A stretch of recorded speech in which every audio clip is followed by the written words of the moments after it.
Ezequiel Gomes e a doutrina do santuário. Eu sou Ezequiel Gomes, você está no canal Vem Senhor Jesus. E hoje nós continuamos, a nossa saga de autobiografia aqui, falando um pouco, da minha trajetória a respeito de alguns pensamentos teológicos e algumas visões aí que, à medida que eu fui me aprofundando na minha experiência teológica e tudo mais, eu fui desenvolvendo, desde a época em que eu era ateu até hoje, e tudo mais, etc. Então hoje nós vamos falar da doutrina do santuário, e só recapitulando, aqui nessa série nós já falamos sobre a doutrina de Deus, a doutrina da igreja, a doutrina da morte, a doutrina do pecado, a doutrina de Cristo, a doutrina da lei de Deus, a doutrina do sábado, a doutrina da predestinação e a doutrina da salvação. Então tem bastante coisa aí para você aprender um pouco sobre a minha trajetória. Obviamente a gente não está se aprofundando aqui, nem tentando justificar biblicamente que as coisas são assim e não assado. Estou contando um pouco a minha história, rememorando um pouco, relembrando um pouco algumas coisas da minha trajetória. E a doutrina do santuário é uma das doutrinas prediletas do meu coração. Até porque a carta aos Hebreus é uma das cartas prediletas minhas na Bíblia. Assim. Claro, é um pouco difícil às vezes a gente falar sobre quais documentos bíblicos a gente prefere, porque fica parecendo que a gente tem um detrimento em relação aos outros, e não é verdade. É igual quando a gente fala, qual a pessoa por quem eu mais me apaixonei na minha vida? E as outras pessoas que não são aquela, ou aquelas, e tal, elas se sentem preteridas e não é verdade. O que acontece, entretanto, é que às vezes a gente tem algumas afinidades em relação a algumas coisas que tornam aquilo ainda mais especial, sem detrimento das outras coisas. Por exemplo, eu prefiro Hebreus do que Romanos. Mas eu tenho uma relação incrível com a carta aos Romanos, eu adoro a carta aos Romanos. A carta aos Romanos ela é super importante no meu pensamento e nos meus estudos, e etc, e etc, e etc. Tá? Não existe nenhum demérito na carta aos Romanos por eu ter um carinho especial pela carta aos Hebreus. E a carta aos Hebreus ela é, de certa forma, o evangelho adventista, Muitas das questões distintivas do adventismo do sétimo dia passam pela carta aos Hebreus. E, inclusive, eu acho bem curioso assim, quando as pessoas tentam usar a carta aos Hebreus contrariamente à fé adventista. Não que também seja impossível fazer isso. Inclusive, a gente vai falar um pouquinho hoje sobre a minha playlist, por exemplo, sobre a doutrina do juízo investigativo. Vou inclusive colocar ela na descrição do vídeo, mas um dos vídeos lá daquela playlist é um tutorial sobre como usar a carta aos Hebreus contra a doutrina do juízo investigativo, e aí depois eu passo demonstrando por que aquelas percepções, que muitos cristãos têm a partir da carta aos Hebreus, contrariamente à fé adventista, estão equivocadas, e a gente fala do santuário, do véu, da purificação do santuário, e de um monte de questões interessantes.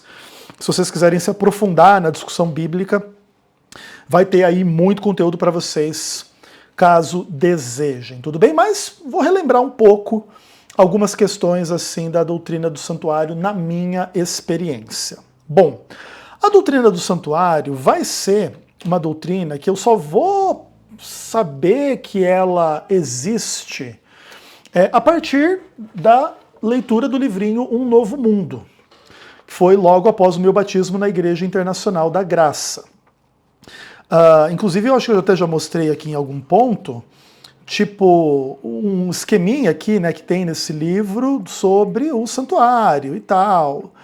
E esse foi um dos primeiros contatos que eu tive, assim, a respeito dessa doutrina, porque a doutrina do santuário não é uma doutrina muito bem articulada e exposta pela maior parte dos cristãos.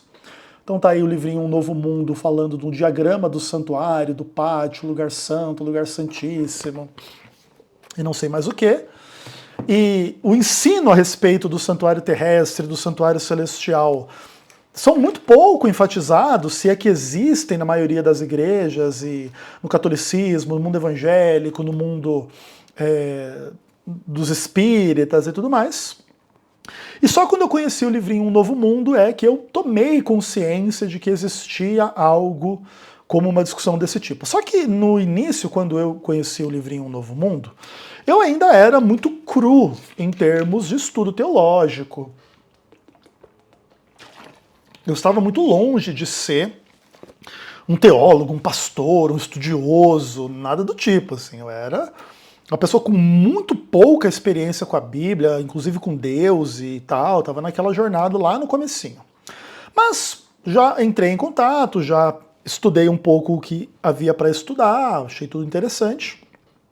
Mas só também depois que eu vou conhecer o livro Grande Conflito e que eu vou me aprofundar nas doutrinas adventistas é que eu vou dar atenção à doutrina do santuário. E quando eu comecei a levar em conta essas questões assim da fé adventista sobre esse assunto, para mim aquilo tudo era muito legal, assim, sabe? Eu tinha um deleite intelectual ao pensar a respeito dessas questões muito forte. Porque a doutrina do santuário, ela meio que lida com a relação entre o céu e a terra. E isso me chamou muito a atenção, foi muito importante para mim, porque assim, quando a gente é ateu, e quando a gente é crítico, e quando a gente se incomoda com a religião, um dos aspectos que faz com que isso seja assim é a distância gigantesca que há entre o céu e a terra. Então, tipo assim, é uma coisa muito etéreo lá no céu e o mundo é um caos aqui na Terra e parece que não tem ligação de uma coisa com a outra. Então, tipo assim, o céu não é a Terra não é o céu, o que implica dizer que a Terra e o céu não têm nada a ver um com o outro. Então, tipo, no máximo, tipo, Deus está no céu e quem está na Terra é o demônio. Tipo isso, né? E fica essa percepção, assim, de que a gente está abandonado, distanciado. Por exemplo, no caso, quando eu comecei a intuir essas coisas, que foi quando eu me tornei ateu, obviamente eu fazia isso de uma forma infantil. Eu não era um homem maduro pensando sobre as coisas, eu era até criança mesmo, de certa forma. Mas eu me sentia assim dessa forma, entendeu? Que Deus é esse ser distante e inclusive maligno em função de mandar todo mundo para o inferno e bobajada toda, assim, em geral, daquela leitura católica superficial com a qual eu entrei em contato quando eu era jovem. Então aquilo para mim era tudo um completo absurdo. Mas quando eu comecei a entender um pouco melhor as coisas, eu comecei a estudar a fé adventista, a doutrina do santuário, ela se revelou muito interessante. Por um lado, pela simplicidade, mas, por outro lado, pelas implicações daquelas imagens e daqueles rituais em relação ao que acontece no céu. E eu confesso assim que aquilo me deu uma capacidade de enxergar Deus e o céu, e mesmo Cristo, anjos, mesmo assim salvação e coisas do tipo, de uma forma mais concreta. E aí posso tentar explicar um pouco assim quais foram as minhas impressões e as minhas conclusões. Então, o começo de tudo é que assim, tipo, quando a gente olha para o santuário da terra, sem pensar muito no santuário do céu, tudo parece muito assim um terreiro de macumba. Essa que é a grande verdade. Então tem um terreirão de macumba lá, onde vai se matar aquele monte de bicho, e vai pegar o sangue para fazer o feitiço à mandinga, e aquele negócio vai beneficiar aqueles que fizerem esses rituais, assim, né? A impressão que passa, assim, para quem está olhando meio de fora, meio de longe, é um pouco essa. Pouca diferença poderia haver entre um terreiro de macumba e o santuário terrestre. Mas, quando a gente começa a olhar de uma forma um pouco mais atenta, as religiões que lidam com sacrifícios de animais e coisa arada tal, são religiões conectadas muito ao elemento da terra. Em geral, é para manipular as coisas na terra que se fazem, né? Os sacrifícios, os feitiços, as invocações, aquela coisa arada toda. E na doutrina do santuário, na Bíblia, na verdade a pretensão é que existe uma conexão com o céu, ali naquelas questões como um todo. Desde a disposição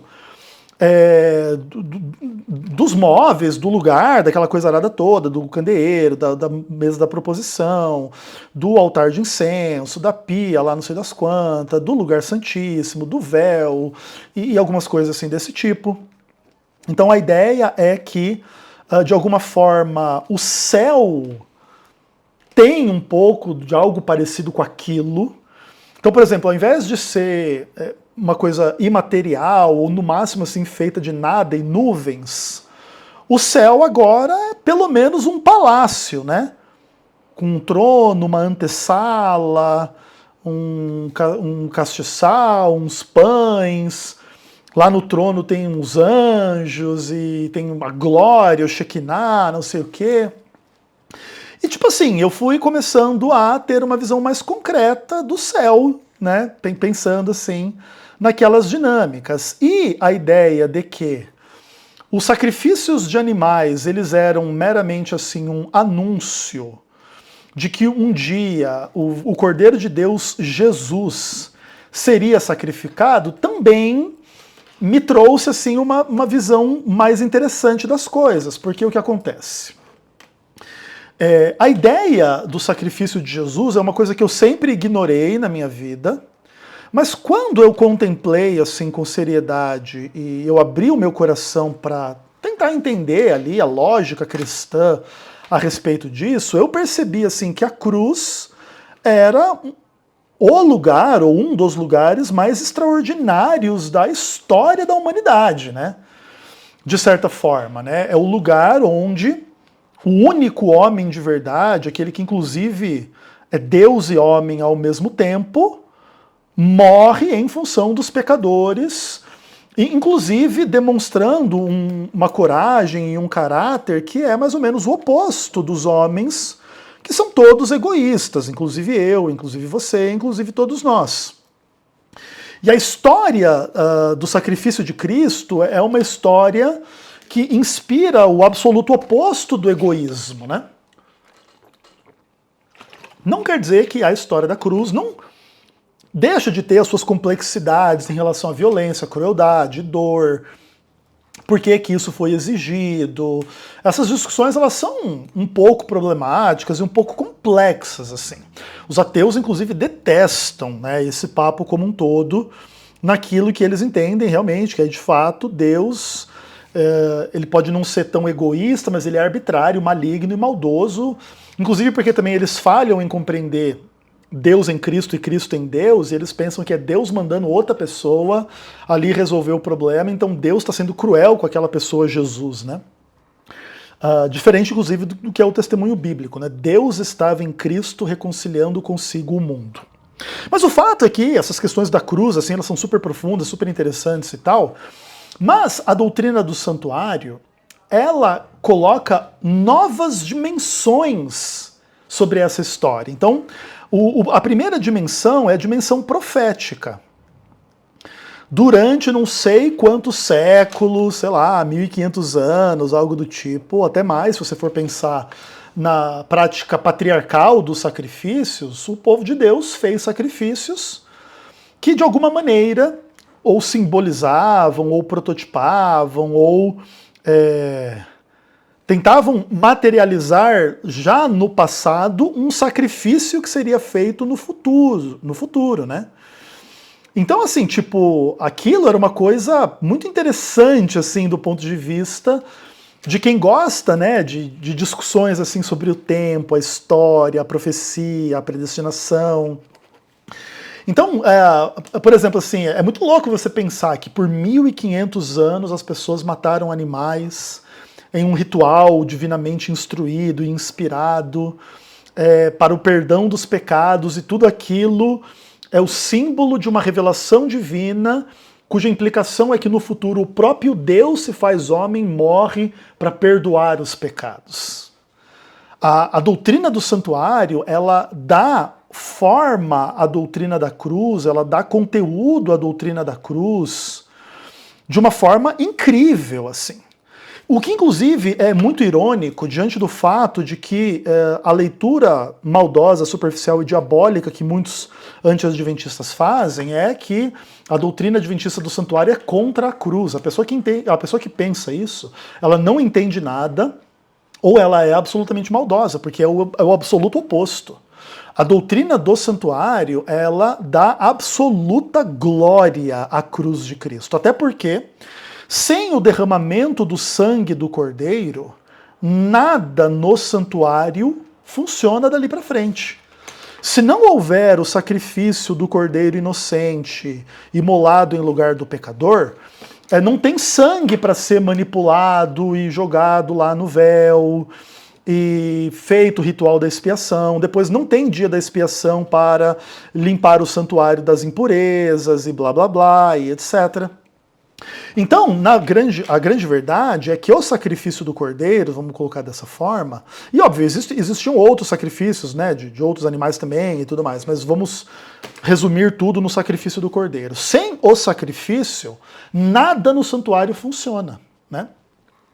Inclusive, por exemplo, a ideia de que Jesus ressuscitou, de que Jesus ele é o ministro do santuário celestial, o sumo sacerdote, etc. e tal, só é possível porque a cruz do Calvário foi um sacrifício pleno, completo, perfeito, aceito.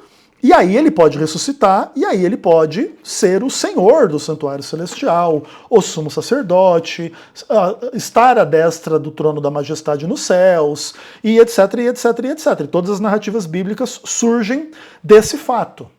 E esse fato implica a absoluta perfeição, a absoluta completude daquilo que acontece na cruz, porque a doutrina do santuário adventista, ela não postula nenhum outro sacrifício posterior a completar o que supostamente não seria completado na cruz lá que aconteceu há 2000 anos atrás no Calvário. Tá?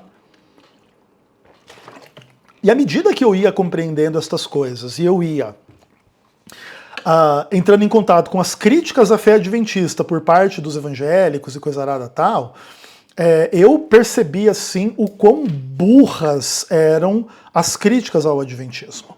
Obviamente que eu concordo assim que existem boas críticas à Igreja Adventista do Sétimo Dia, do ponto de vista tanto histórico quanto doutrinário. Mas, em geral, essas críticas, elas acontecem num ambiente mais acadêmico, assim, onde as pessoas são mais sérias. O universo apologético, vamos dizer assim, popular, não tem nenhuma crítica que preste ao adventismo. Mas, por exemplo, do ponto de vista histórico, doutrinário, mesmo sociológico, psicológico, de certas coisas que existem dentro do adventismo, existem boas críticas. Assim, o adventismo é uma religião de pecadores, tanto na liderança quanto na membresia da igreja. Existem pessoas muito diferentes entre si, existe heresia, existe engano, existe erro, existe pecado, existe um monte de coisa ruim e entendimentos ruins em inúmeros aspectos por parte de líderes e membros, porque é natural, né? Não é porque você se tornou adventista que agora todas as suas práticas na vida e todos os seus entendimentos na vida vão ser aperfeiçoados e vão ser as coisas mais maduras, profundas, bíblicas, corretas do mundo.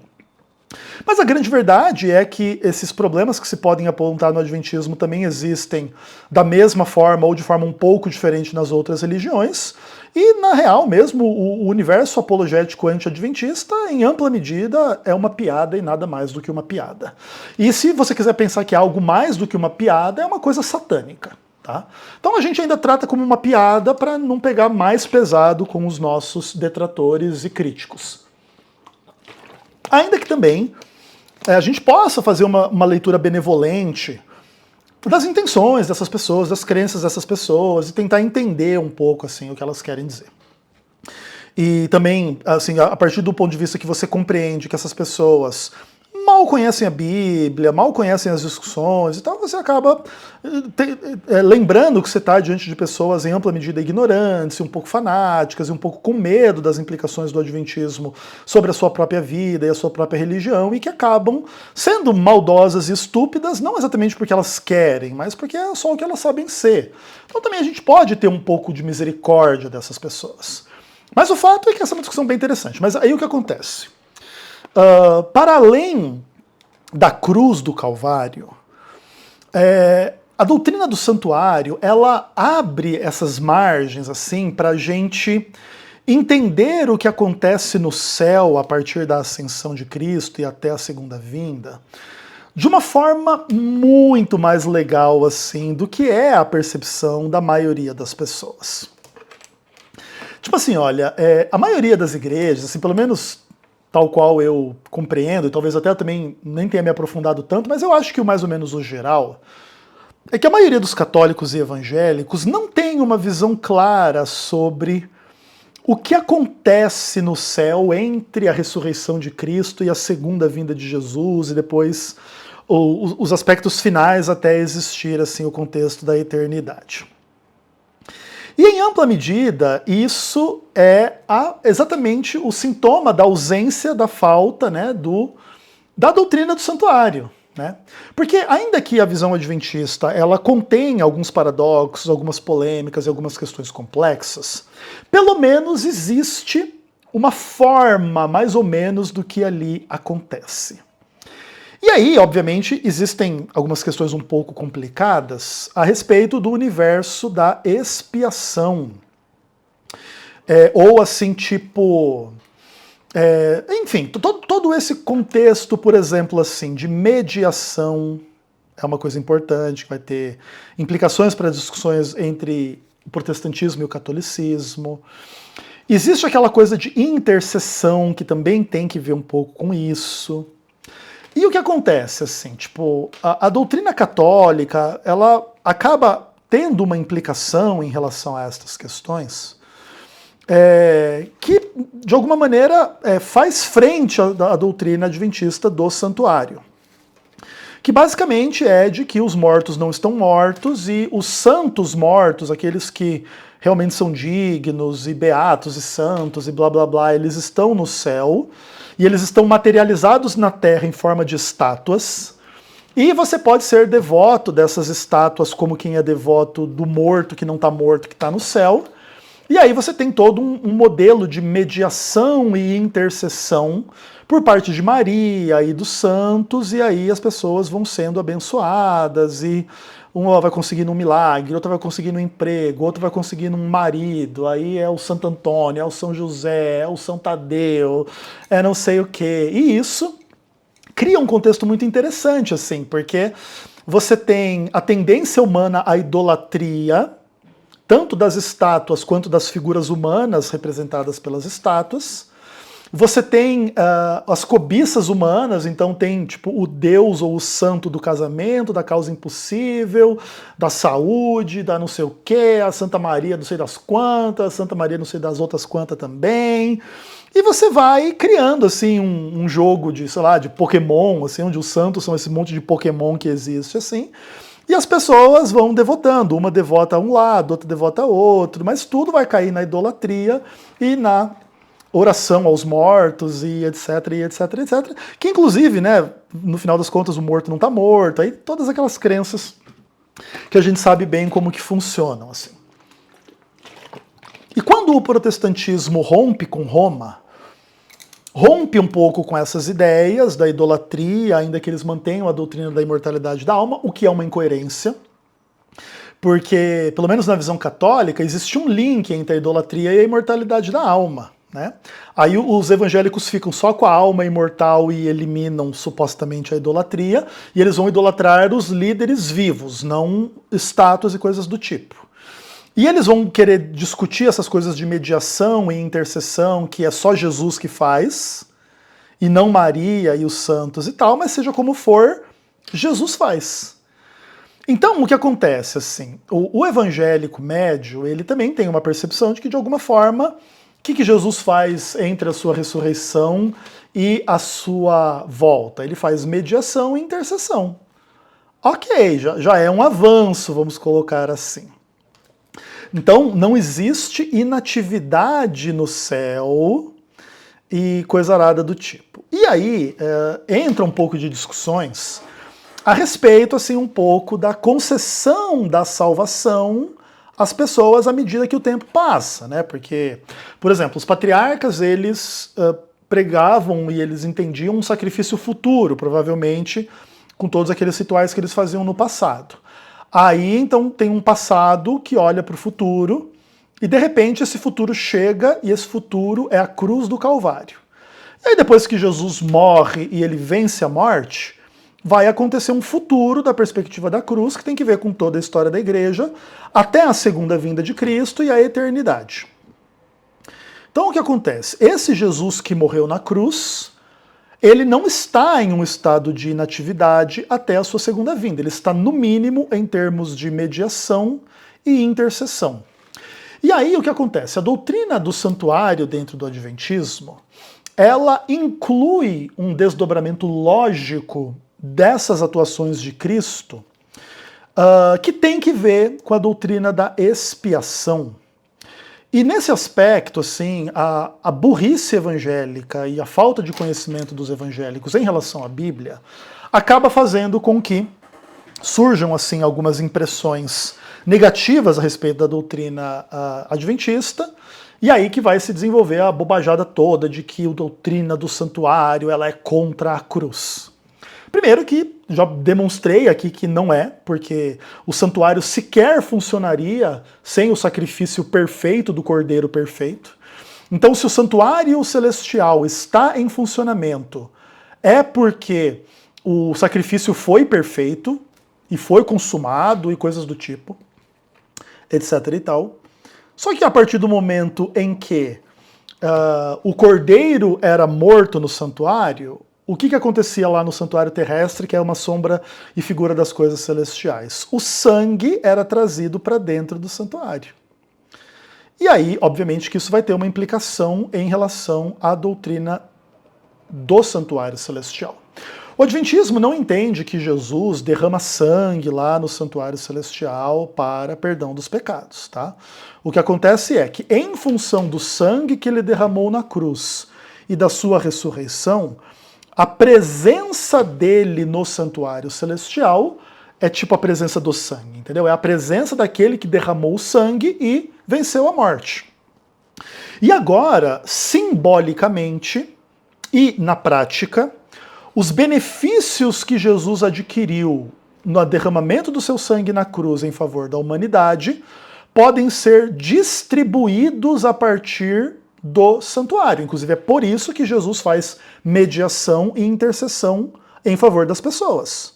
Então vamos dizer assim, na época que eu era um ateu, eu estava lá vivendo sexo, drogas, rock and roll, eu não quero saber de nada com nada, Jesus morreu pelos meus pecados, mas eu não estava nem aí com isso, eu não acreditava nisso, e Jesus estava fazendo mediação entre eu e o Pai, intercessão por mim diante do Pai, para o Pai não me destruir. Lembra quando ele falou comigo? Eu me contenho para não aniquilar e destruir você. Então, por quê? Porque Jesus está lá orando, intercedendo, e qual que é o fundamento dessa oração, dessa mediação, dessa intercessão? Jesus morreu pelo Ezequiel. E aí, o que acontece? A partir do momento que o Espírito Santo fala ao meu coração, de milhões de formas, e chega uma hora que eu entendo, eu aceito, eu quebro as minhas barreiras, e eu sou batizado, e eu nasço de novo, e eu tenho a minha experiência cristã, os benefícios daquilo que Jesus conquistou para mim na cruz vão se tornando efetivos na minha vida.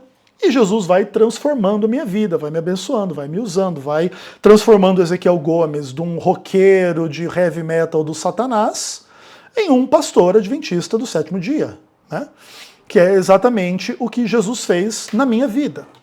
E o que acontece? A intercessão dele, a obra dele lá no santuário celestial, elas têm por implicação o sinal visível da transformação da vida do Ezequiel, da salvação da vida do Ezequiel, de Deus estar usando agora o Ezequiel como veículo de salvação na vida de outros, demonstrando inclusive que essa relação entre o céu e a terra é uma relação real, de implicações reais, na vida de pessoas de carne e osso, e etc, e etc, e etc. É nesse aspecto, né, que dentro do Adventismo existe a noção de que o santuário é o centro da obra da salvação. Isso não tem nada a ver com uma rejeição da cruz e blá blá blá.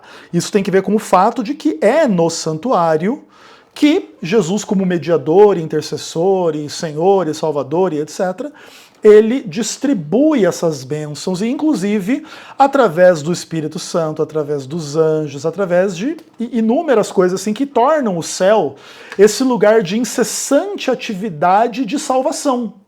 É isso que o Adventismo entende. Não tem nada a ver com do tipo assim, poxa, como Jesus não conseguiu fazer tudo lá na cruz, agora estamos tendo que correr atrás aqui pela salvação pelo sábado e pelas obras e pela Ellen White aqui no santuário.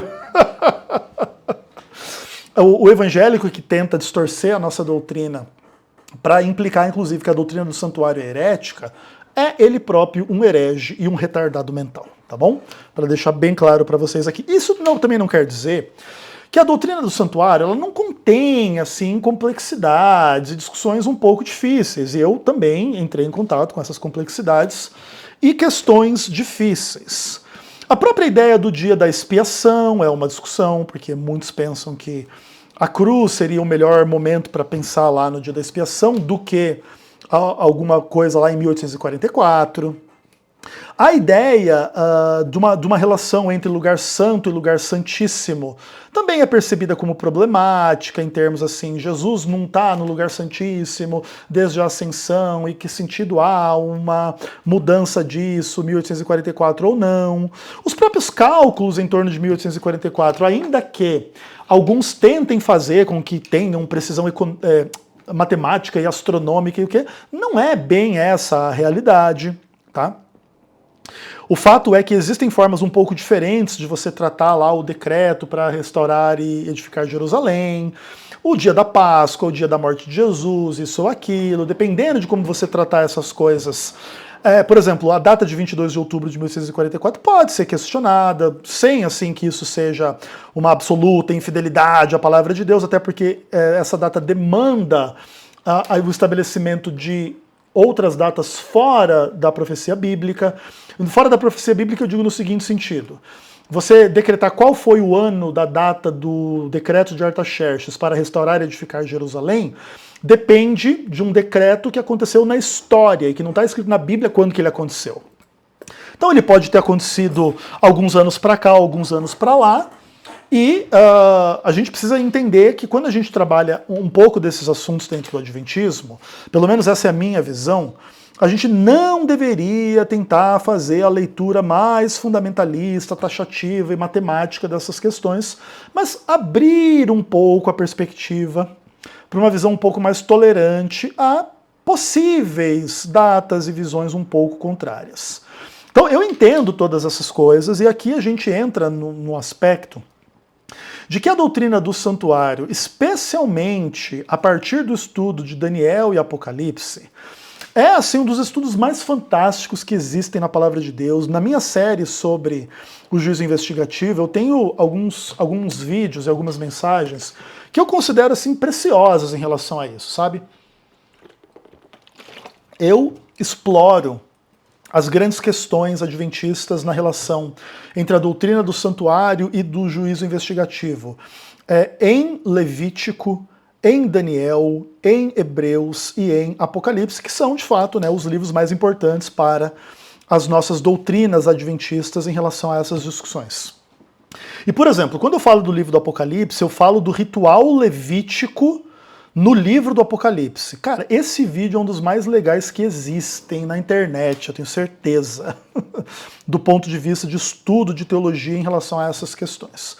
Então, tipo assim, a visão adventista é uma visão fascinante, extremamente cristã, e quem não percebe isso ou quem tenta denegrir isso e etc e tal, assim, são pessoas assim lamentáveis do ponto de vista de compreensão das coisas e em geral, assim, são pessoas que muito pouco compreendem as próprias discussões. É um pouco daquilo que Pedro fala lá na sua carta, né? Como animais irracionais fazem asseverações graves sobre coisas que eles nem entendem. Né? É literalmente aquilo que se faz quando a maioria dos evangélicos e católicos fazem críticas à doutrina do santuário. Especialmente essas críticas mais populares, assim. Mas a doutrina do santuário, ela é, assim, uma das coisas mais fantásticas da minha vida. E eu fico muito feliz, né, de ter no meu canal aqui a minha playlist sobre a doutrina do juízo investigativo, que basicamente é uma playlist de pregação sobre a doutrina do santuário, de quase 120 vídeos aí, etc e tal. Isso é muito divertido e muito legal. Vou deixar, né, como eu já falei, o link para essa playlist aqui embaixo, se você quiser se aprofundar do ponto de vista bíblico. Eu tenho consciência de algumas dificuldades que a doutrina do santuário tem. Existem, inclusive, desafios internos da fé adventista. Você tem um Cottrell da vida, você tem um... Como que era o nome dele lá, do Santuário, as Três Mensagens Angélicas? O Desmond Ford. Atualmente a gente tem o André Reis. E tem outros aí que discordam e que às vezes tem uma leitura um pouco diferente da profecia de Daniel 9, ou de vários outros aspectos assim dessa treta como um todo. Mas a visão adventista é uma visão ampla, profunda, muito legal, muito interessante. Ainda que é natural que quando a gente trate de Daniel e Apocalipse, a gente tenha leituras diferentes, porque a natureza simbólica dos temas e das imagens, de fato, abre margem para que se aplique essas imagens a figuras e personagens e tempos um pouco diferentes entre si. Então também a gente vai ter que concordar em discordar nesse aspecto. Claro que a gente pode tentar fazer uma leitura mais profunda, mais acadêmica, mais legal, e aí vai ter um pouco de treta entre os acadêmicos. Do ponto de vista das pessoas, assim, no nível popular, isso pode ser um pouco confuso e um pouco complexo, mas na minha playlist aí sobre a doutrina do juízo investigativo, muitas dessas coisas são explicadas. Você não precisa crer exatamente da forma como eu creio, você pode simplesmente entender da forma como a gente crê e ter visões um pouco diferentes. Mas o fato é que a doutrina do santuário é uma doutrina absurdamente bem embasada na palavra de Deus. Depois que você entende as relações entre o santuário da terra e o santuário do céu, e você entende a relação entre Antigo Testamento e Novo Testamento, e você tem uma visão boa assim de santuário terrestre, santuário celestial, você nunca mais tem uma compreensão superficial e boba dessas coisas. Por isso, inclusive, a minha frustração com os críticos do Adventismo é muito grande nesse aspecto. Porque não é o ponto de que eles precisem concordar, né, com a gente, mas eles poderiam se tornar cristãos muito melhores se eles entendessem essas questões. E eles poderiam, inclusive, compreender muita coisa sobre a doutrina da salvação, de uma forma bem positiva, né? Claro, por exemplo, a visão adventista da doutrina do santuário, do juízo investigativo, é uma visão arminiana, né, que pressupõe a possibilidade de perda da salvação e etc e tal, que é um elemento importante, né, na doutrina do santuário e do juízo, e que tem um fundamento bíblico muito claro em Hebreus e em muitos outros documentos do Novo Testamento e do Antigo Testamento também. Então é claro que, por exemplo, que calvinistas vão ser inimigos muito ferrenhos da doutrina do santuário, da doutrina do juízo investigativo. Mas isso porque eles têm uma visão simplista, herética e diabólica da experiência da salvação, e superficial, equivocada e etc. E aí, obviamente, que todo o processo de mediação, intercessão, salvação, juízo e etc e tal, perde um pouco o sentido, uma vez que o calvinista crê nas heresias, né, de uma vez salvo, salvo para sempre, e eleição incondicional, e essas bobajadas todas, elas obviamente não podem coexistir com a doutrina do santuário. Mas uma vez que a doutrina do santuário é absolutamente bíblica, o que se revela é que o calvinismo é que não é.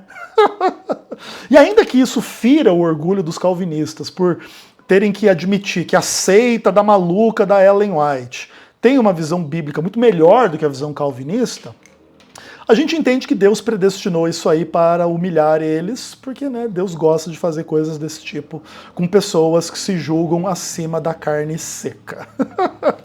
Então por isso, né, os calvinistas têm que ouvir o adventista falando coisas desse tipo. E se quiserem discordar, aí vão ter que discordar que o santuário terrestre era sombra e figura das coisas celestiais, que assim como havia uma purificação do santuário terrestre, a necessidade de purificação das coisas celestiais, e de que, por mais que você possa questionar e interpretar de uma forma alternativa, qual é o santuário de Daniel 8,14, e o chifre pequeno, e a Roma, e a Antíoco Epifânio, e coisa arada do tipo, você tem que admitir, no mínimo, que a leitura adventista é absolutamente plausível a respeito destas coisas, ainda que seja difícil bater o martelo sobre quem tem razão em relação a essas discussões, porque Daniel e Apocalipse são livros amplamente simbólicos. Então, se alguém quiser interpretar esses símbolos de uma forma diferente do que o Adventismo faz, tem direito de assim fazer e se apegar à sua interpretação. Mas o que ninguém pode dizer é que a nossa visão seja herética, antibíblica, satânica e coisa arada do tipo. Inclusive sobre a questão de Levítico 16, os bodes ali para o Senhor e para Azazel. Cara, a visão adventista é tão melhor do que a visão dos cristãos em geral, assim, sobre esses assuntos. É uma coisa extraordinária, assim, inclusive eu explico o porquê, biblicamente falando, na minha playlist aí do Juízo Investigativo, se você quiser dar uma olhada. Então, assim, para mim, né, a minha experiência de conversão e salvação e tudo mais, desembocar na minha compreensão adventista sobre essas discussões como um todo aqui, estão entre algumas das coisas mais legais da minha vida, assim, porque eu que era interessado em nada desses assuntos, vim a me tornar uma pessoa com uma visão bem ampla, bem profunda, e bem desenvolvida e bem bíblica dessas questões ao longo da minha experiência com Deus. Isso nunca foi uma coisa assim que eu planejei, tá? Isso tudo foi construído muito tijolinho a tijolinho, assim, essa aqui é a verdade. Quando eu comecei a estudar a Bíblia, eu não tinha nenhuma pretensão de me tornar um teólogo, um pastor, um pregador, um estudioso. Eu fui crendo e agindo de acordo com o pouquinho que eu ia sabendo, e Deus ia me avisando e me falando e se comunicando comigo. E quando eu vi, Deus transformou minha vida, Deus me abençoou, Deus me usou, Deus abriu meu entendimento, e Deus me tornou um veículo de comunicação destas coisas que eu aprendi também para outros, que é o que ele disse que eu teria que fazer desde o princípio, né? Pregar, ensinar, exortar, denunciar. Tudo isso esteve presente na minha experiência quando Deus me chamou desde o começo. Naquele começo eu não sabia o que tudo isso implicava, mas eu criei, eu agi, eu segui as orientações divinas, e aqui estou eu falando, aí está você ouvindo, e a gente está crescendo junto no conhecimento e na graça de Deus, e é muito bom para mim contar para vocês essa história. Isso é muito prazeroso e é muito legal, tá bom? Então, por enquanto é isso, e até o próximo vídeo, se Deus quiser. Um abraço!